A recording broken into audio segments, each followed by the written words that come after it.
Party కార్యకర్తలకు అదేవిధంగా నాయకులకు అండగా ఉండే విధంగా అదేవిధంగా ప్రజా సమస్యలు కూడా పరిష్కరించే పనిలో భాగంగా ఈరోజు పుంగనూరు పట్టణానికి రావడం జరిగింది.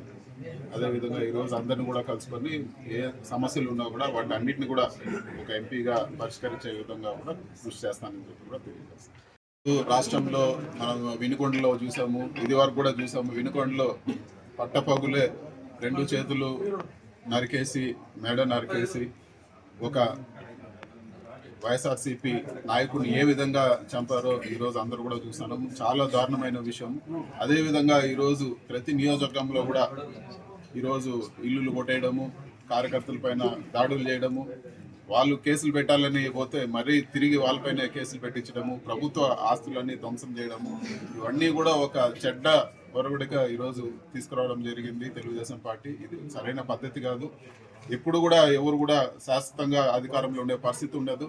కానీ ఇలాంటి వాటికి బీజం వేస్తే రేపు పరిస్థితులు దారుణంగా మళ్ళీ ఈ ఫ్యాక్షన్ గొడవలు, మళ్ళీ ఒకప్పుడు ఆంధ్రప్రదేశ్లో ఎంత ఘోరంగా ఉన్నిందో ఫ్యాక్షన్ గొడవలు, ఇవన్నీ కూడా ఆ విధంగా దారితీసే పరిస్థితులు ఉన్నాయి. ఇలాంటివన్నీ లేకుండా కూడా శాంతియుతంగా ఈరోజు పరిపాలన జరపాలని చెప్పి కూడా నేను తెలుగుదేశం పార్టీని నేను కోరుతా ఉన్నాను.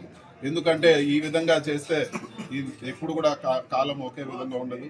ఖచ్చితంగా మార్పులు ఉంటాయి. ఆ రోజు మళ్ళీ అందరూ కూడా మీ పార్టీ వాళ్ళు కూడా ఇవన్నీ కూడా చవి చూడాల్సి వస్తుంది. ఇవన్నీ కూడా ఒక మంచి సంస్కృతి కాదని చెప్పి కూడా నేను తెలియజేస్తాను.